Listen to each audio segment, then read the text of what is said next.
Alhamdulillah nahmaduhu wa nasta'inuhu wa nastaghfiruh wa na'udzu billahi min shururi anfusina wa min sayyiati a'malina.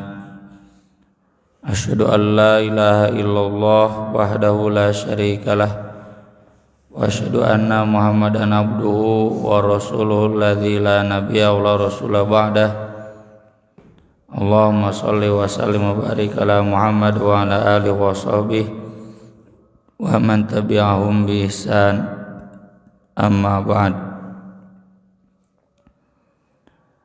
An Aisyah radhiyallahu anha zaujin Nabi sallallahu alaihi wasallam,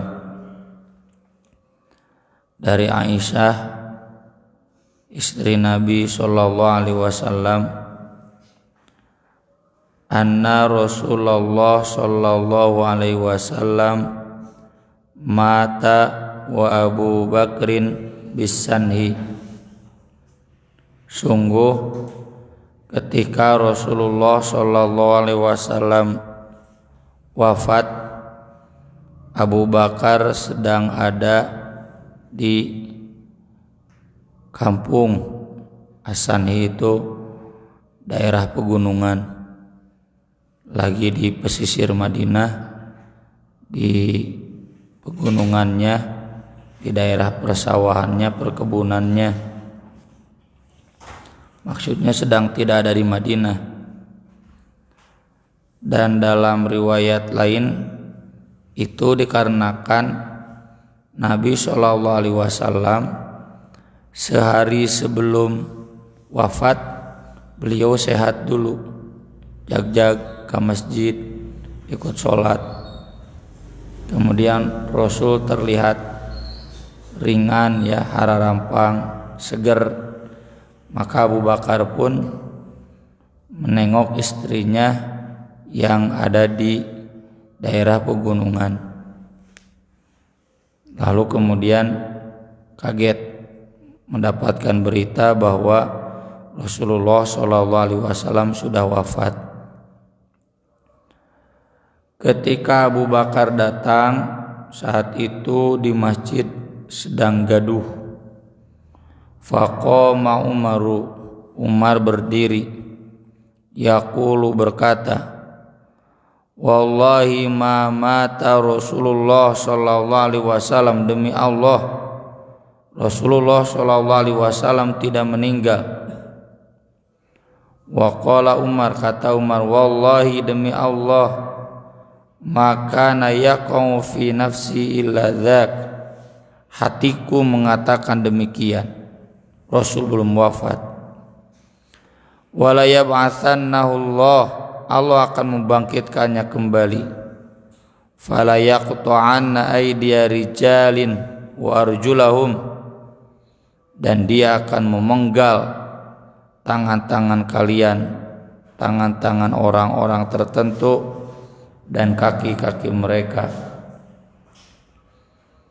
Ini dalam riwayat lain disebutkan Umar sambil menghuduskan pedangnya. Siapa yang berani mengatakan Nabi sudah meninggal, aku penggal lehernya. Karena Umar menduga itu adalah hoax, yang disebarkan oleh orang munafik. Dan orang Umar kan galak ke orang munafik. Siapa yang berani mengatakan Nabi sudah meninggal, aku akan penggal. Nabi itu hanya tilemnya, hanya tidur sebentar, pingsan sebentar. Nanti Nabi akan bangun lagi, akan dibangunkan lagi oleh Allah, dan dia pasti akan memotong tangan-tangan orang munafik, kaki-kaki orang munafik. Ini membuat sahabat lainnya gak bisa berkata-kata, meski punya pendapat Rasul sudah wafat, sieun dianggap munafik, dikadek ku Umar. Faja'a Abu Bakrin, lalu datanglah Abu Bakar. Fakasyafa an Rasulillah sallallahu alaihi wasallam, lalu ia membuka wajah Rasulullah sallallahu alaihi wasallam. Faqabbalahu, dan menciumnya. entah mencium keningnya, entah mencium pipinya. Bi abi anta wa ummi, dengan tebusan ayahku dan ibuku untuk menebusmu. Ini ungkapan penghormatan kepada Rasul, bahwa Rasul kedudukannya lebih tinggi daripada ayah dan ibu kita. Tibta hayyan wa mayitan, Anda sungguh wangi baik ketika hidup dan sesudah meninggal. Walladzi nafsi biyadihi la yudhikuka Allahul mautataini abada, demi zat yang jiwaku ada di tangannya, Allah tidak akan merasakan kepadamu dua kematian selama-lamanya. Yang dimaksud pernyataan Abu Bakar ini, tidak mungkin Nabi hidup lagi kemudian nanti mati lagi. Jadi kalau kata Umar, ini sekarang sedang mati sementara, nanti hidup lagi, nanti meninggalnya, itu tidak. Ini oleh orang-orang yang anti azab kubur. Ada kan kelompok-kelompok kaum muslimin yang menolak esensi siksa kubur. Nah, dijadikan dalil bahwa siksa kubur itu tidak ada. Buktinya di sini Abu Bakar mengatakan bahwa Nabi tidak akan mengalami kematian dua kali. Jadi kalau siksa kubur kan mati, kemudian nanti hidup di alam kubur, nanti mati lagi pas hari kiamat, lalu nanti dibangkitkan lagi pas hari kiamat. Kan ketika ditiup sangkakala, semuanya yang alam kubur keluar lalu mati. Udah gitu baru ditiup sangkakala yang kedua kalinya, lalu bangkit lagi. Jadi kematian itu hanya satu kali dan kebangkitan hanya satu kali, yaitu ketika nanti di hari akhir.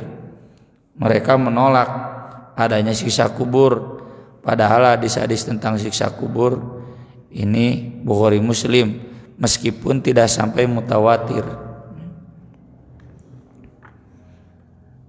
Pernyataan Abu Bakar ini untuk menolak pernyataan Umar bin Khattab.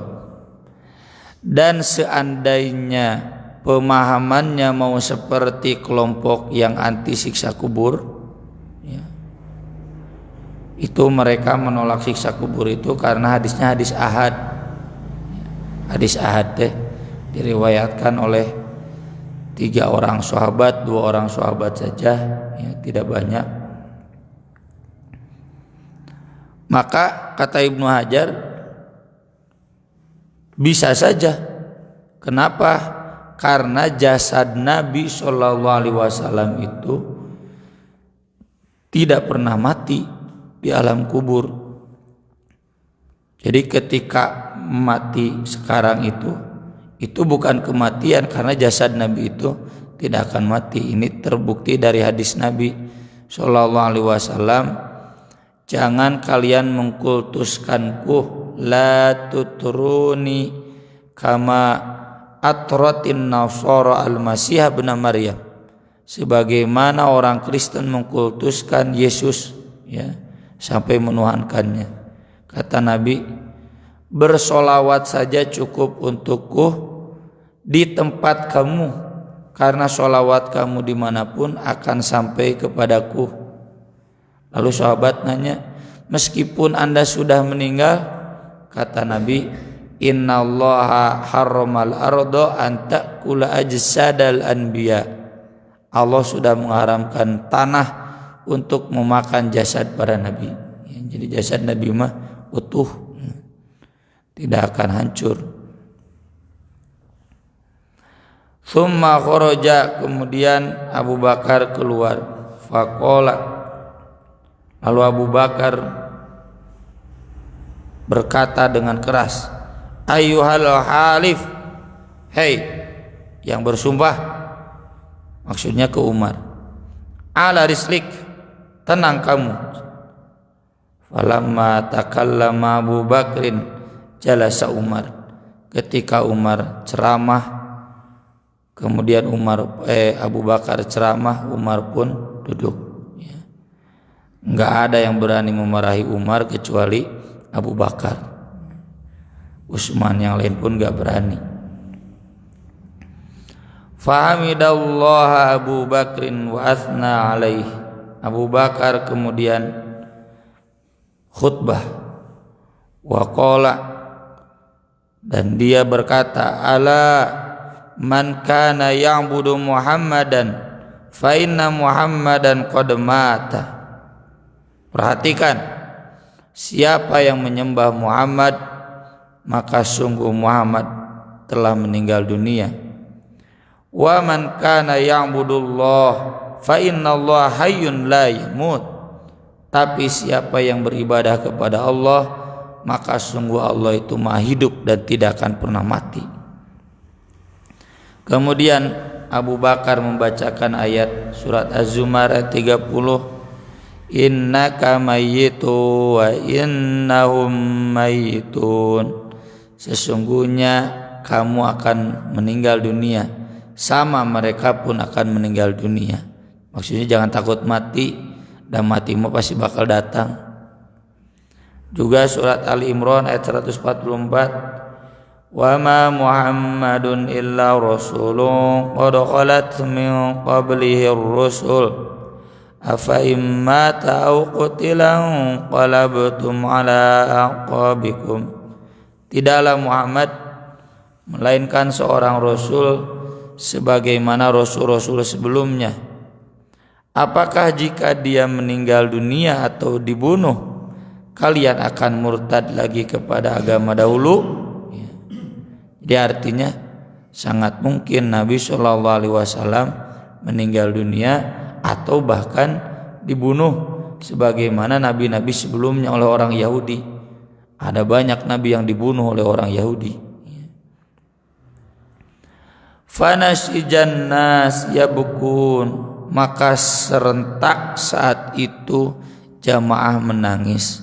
Tapi nasi jamaah, kata Ibnu Hajar, bi ghairin tihab, tidak dengan meratap, tidak dengan suara yang keras. Menangis hanya sekedar tetesan air mata, ya, suaranya suara lirih, tidak sampai suara keras, apalagi sampai memukul-mukul, tidak. Itu maksud nasijan nas.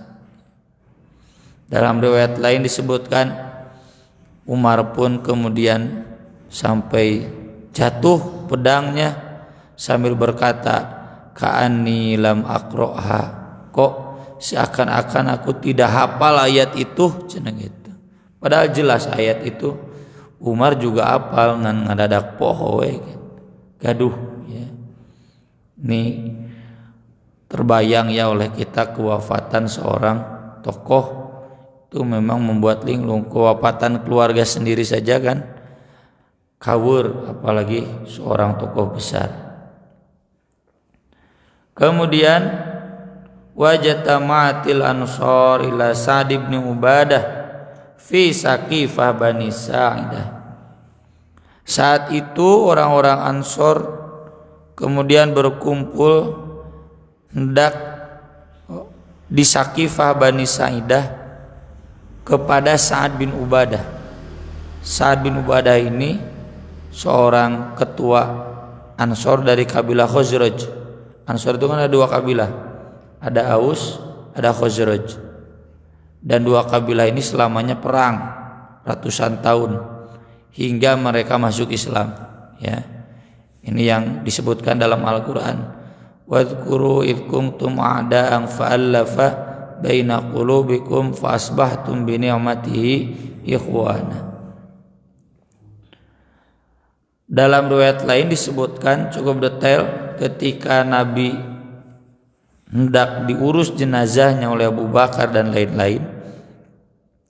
Tiba-tiba datang Usaid bin Hudair dan sahabat-sahabatnya dari kabilah Aus yang melaporkan kabilah Khazraj hendak membaiat Sa'ad bin Ubadah sebagai khalifah, pemimpin sesudah Rasul. Aus tidak setuju karena memang Aus itu dari sejak dulu perang dengan Khazraj gitu. Ada sejarah ya, sejarah kelam. Ketika tahu begitu mereka nggak mau gabung, malah lapor ke Abu Bakar. Maka kemudian Abu Bakar pun pergi ya. Asalnya Umar bin Khattab dan Abu Ubaidah saja, tapi Umar nggak mau, pingin dengan Abu Bakar. Mau narurut cenah ka Umar. Maka kemudian pergilah 3 orang ini. Lalu kemudian ketika didatangi oleh Abu Bakar, orang-orang Ansor itu mengatakan minna amir wa minkum amir. Di kami ada pemimpin, di kalian juga ada pemimpin. Kita angkat pemimpin masing-masing saja. Ya.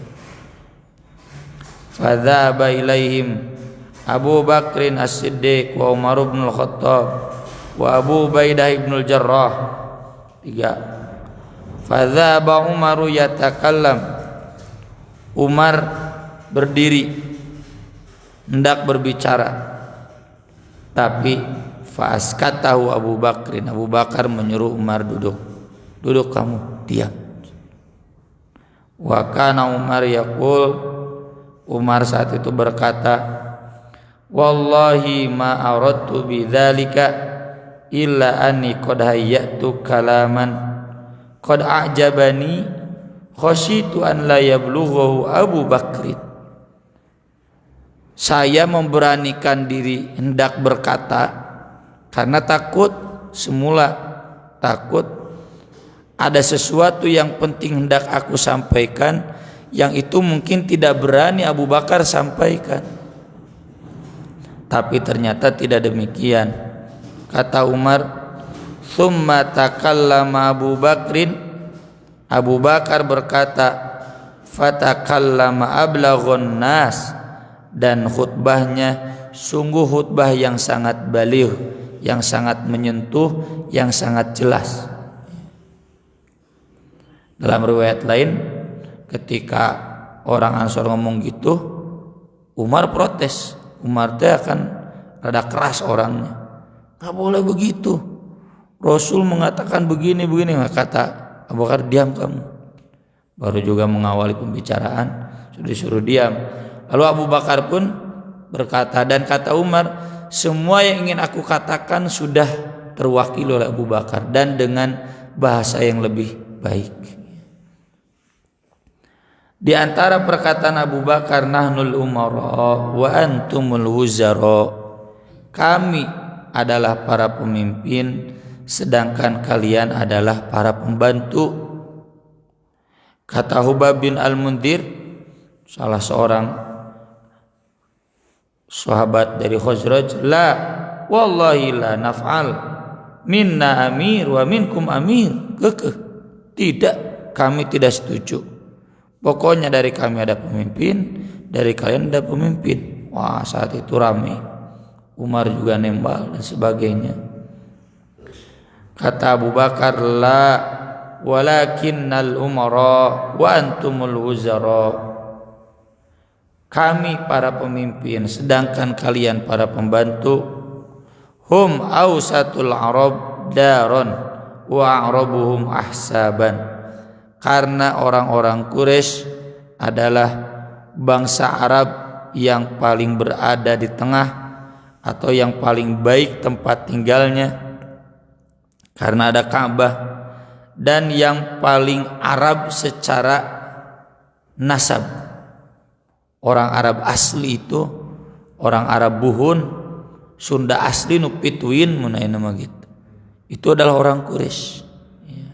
Penghuni pertama Hijaz nu ngababak mimiti di Arab teh orang Quraisy. Madinah mah Aus Khazraj mah pendatang dari Yaman, ya. Termasuk Khuza'ah yang ada di Makkah, pendatang dari Syam anu asli pertama kali ngababak Makkah dan Saudi Arabia sekarang tuh Hijaz teh Makkah Madinah itu adalah orang Quraisy.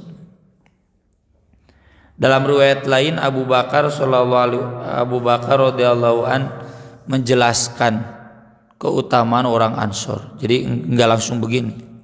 Abu Bakar membacakan ayat-ayat yang memuji orang Ansor. Di surat Al-Hasyr dibacakan, di surat Al-Anfal dibacakan. Yang semua ayat itu selalu ditempatkan kedua sesudah Muhajirin. Ya.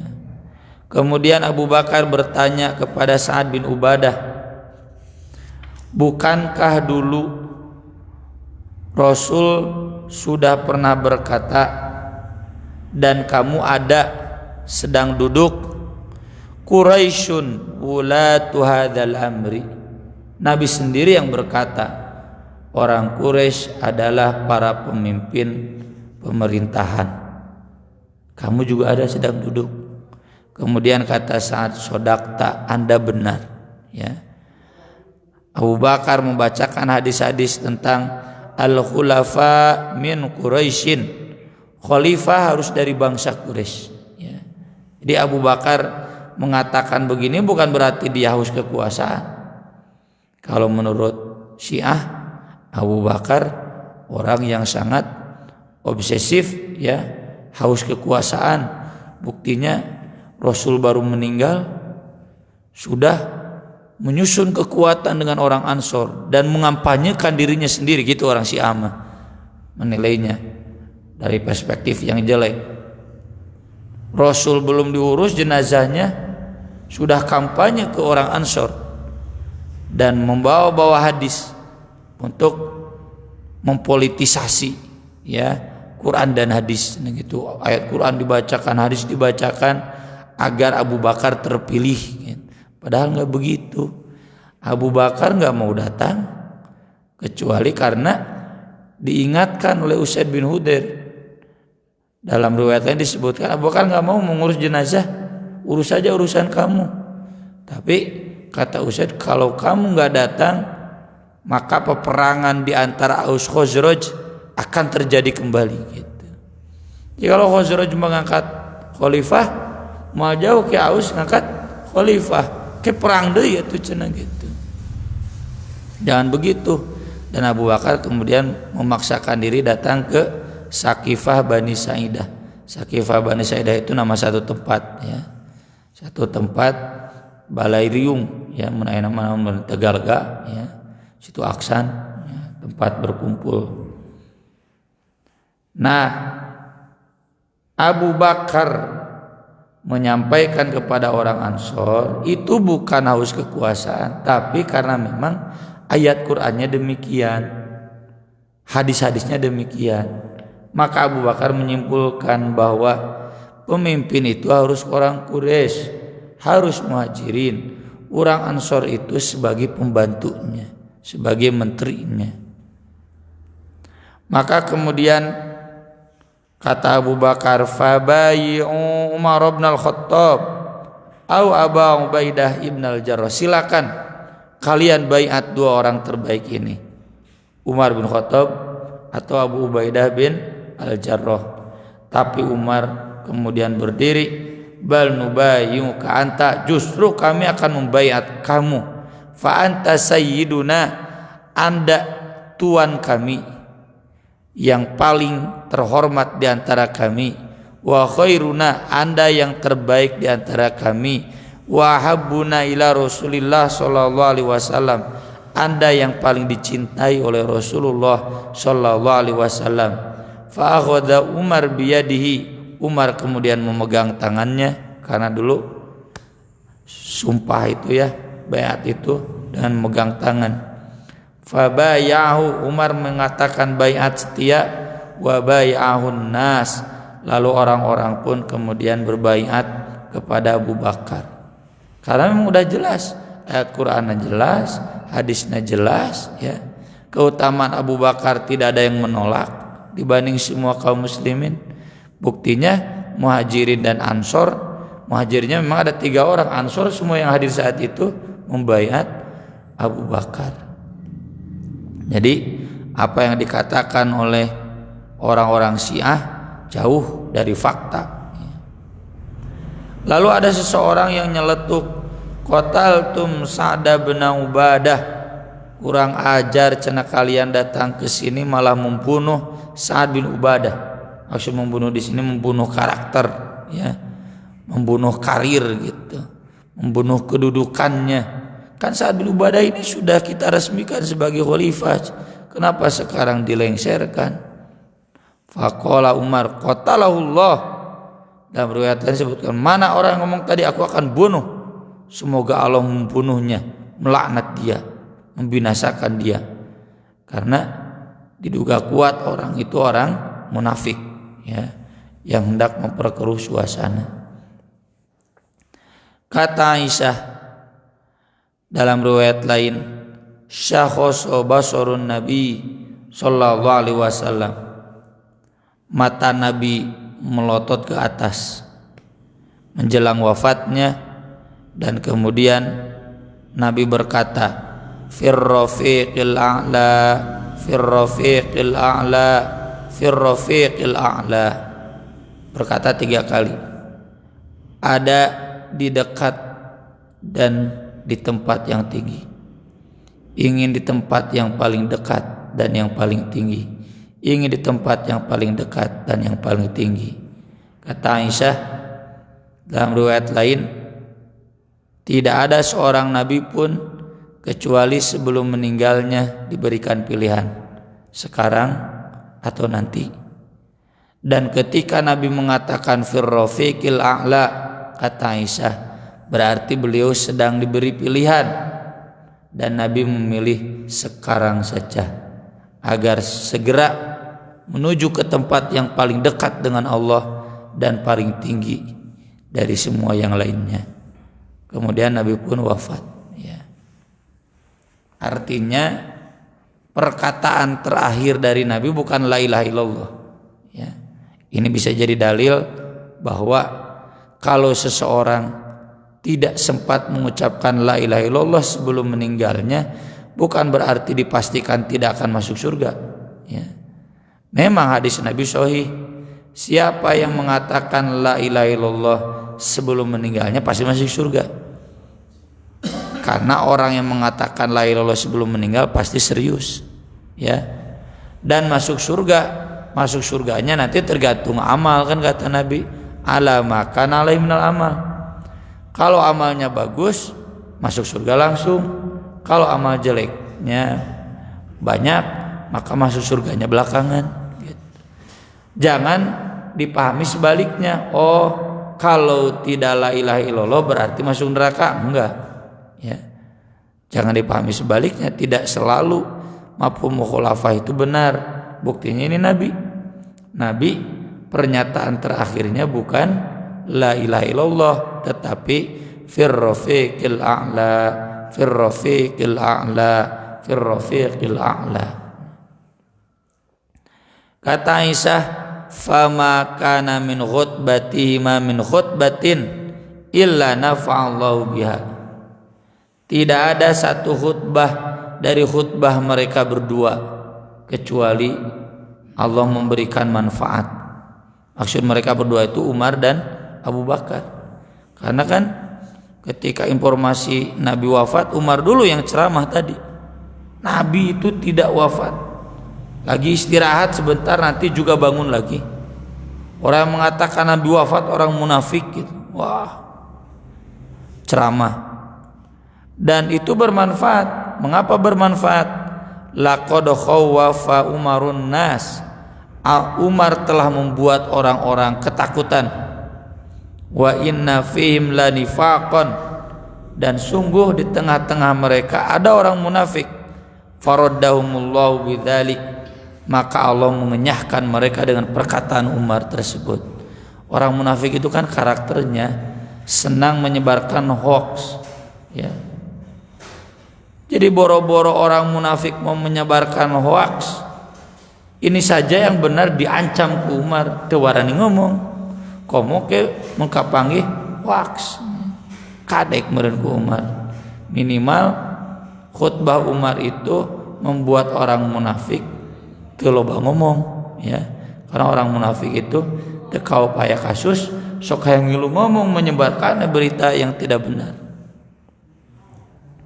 Tsumma laqad bassara Abu Bakrin an-nasal huda. Sungguh kemudian Abu Bakar memberikan hidayah, memperlihatkan hidayah kepada manusia. Wa arafahumul haqqal ladzi 'alaihim, dan menjelaskan hak yang harus mereka pegang. Wa kharaju bihi yatlun, sehingga para sahabat pun pulang dari masjid sambil membacakan ayat yang dibaca oleh Abu Bakar. Wa ma Muhammadun illa rasulun qad khalat min qablihi rusul afa imma ta'u qutilan qalabtum ala aqabikum, dan seterusnya sampai wa sayajzillahu syakirin. Ayat itu dibacakan oleh para sahabat ketika mereka keluar dari masjid. Dan begitulah para sahabat ya. Kalau ada peristiwa, ingat langsung ayatnya dan dibacakan sebagai zikir. Ai urang mah teu da teu apal ayatna. Nu apal ayatna ge teu nyaho ieu teh naon maksudna gitu. Sering kalau saya ceramah, oh gitu ustaznya cenah maksud ayat eta teh. Abdi teh apal cenah ayat eta tapi teu ngarti cenah maksudna. Jadi inilah ya, dalam kaitan bab ini menggambarkan bagaimana kematangan emosi kepemimpinan Abu Bakar radhiyallahu an, keistimewaan beliau di atas semua sahabat lainnya, bahkan termasuk di atas Umar bin Khattab. Dan ini hadis yang jelas bahwa apa yang semua dikatakan oleh orang-orang Syiah itu semua fitnah, bohong. Orang menyebarkan kebohongan terhadap orang-orang yang baik. Kata Allah, la'anahumullahu fid dunya wal akhirah. Mereka akan dilaknat di dunia dan di akhirat. Nauzubillah min dzalik. Sekian yang bisa dibahas pada kesempatan pagi ini. Barangkali ada yang mau bertanya, mangga saya persilakan.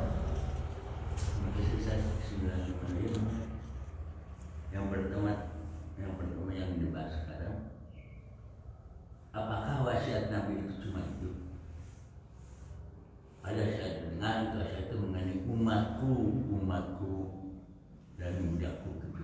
Nah itu yang pertama itu. Kalau dikumpulkan hadis-hadisnya banyak Pak Haji ya. Sholat. Yang kedua, hati-hati dalam memperlakukan istri. Yang ketiga, kalian jangan saling membunuh sesudahku. Yang keempat, ahlu baiti mihp keluarga kuring gitu, nitip keluarga saya, manusiawi itu kan ya, orang yang mau meninggal menitipkan anak-anaknya, istrinya gitu. Yang kedua, saya senang kemarin mengenai adanya poligami yang memang itu ada di dalam Quran, itu sudah soal selingkuh sama pacaran nggak ada. Tapi sekarang itu, setelah pacaran, kemudian itu dosa. Kemudian menikah, apakah dosanya akan hapus atau bagaimana? Kalau dia tobat, terhapus, dan dia mengajarkan ke anaknya jangan begitu, udah berarti terhapus otomatis. Iya, jadi dosa pacarannya itu hilang karena dia sudah tobat. Dan buktinya sesudah menikah dia tidak pacaran. Karena justru yang banyak pacaran itu yang sudah menikah. Nafsunya tinggi secara psikologis ya. Cek para psikolog, dorongan untuk pacaran itu justru sesudah menikah. Nafsunya sudah tinggi, sudah puntennya merasakan kepuasan seksual lalu tidak puas, maka dia mendekati perempuan yang lain. Tuh.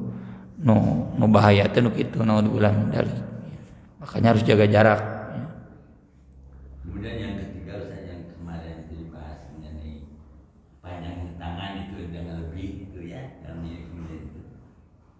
Bagaimana dengan gamis saja, maaf aja ini karena bapak itu ya banyak yang ngasih gamis mungkin tidak sesuai gitu, sehingga ke bawah gitu. Waktu mau umroh dikasih, itu aja dikasih gitu lah. Itu haram kan banyak, itu haram makruh. Ya itu maksudnya. Jadi nu haram teh mun sombong. Dan dianggap sombong atau tidak bisa maksudnya itulah. Pami Pak Haji teh niat sombong mun makruh. Ya, makruh karena sama dengan orang-orang sombong tapi tidak makruh, nggak sampai haram. Nya atau potong heula ka tukang ngaput. Kami tidak bisa dipotong dulu ke tukang ngaput, tidak haram, tidak dosa, cuma jelek saja. Siga ka masjid ngimaman make kaos Persib teu dikopeah, sah teh salatna, sah ngan teu pantas ya makruh gitu. Kirang sopan, masalah kesopanan saja. Karena saya banyak gamis itu suka dipakai salat gitu maksudnya. Karena gamis itu banyak ke bawah gitu, lihat orang Arab itu. Ada lagi yang lain? Sehari-hari aja. Cekap atur nuhun. Aqulu qouli hadza wa astaghfirullah li wa lakum subhanakallahumma wa bihamdik asyhadu an la ilaha illa anta astaghfiruka wa atubu ilaik. Wassalatu wassalamu ala Rasulillah. Wassalamualaikum warahmatullahi wabarakatuh.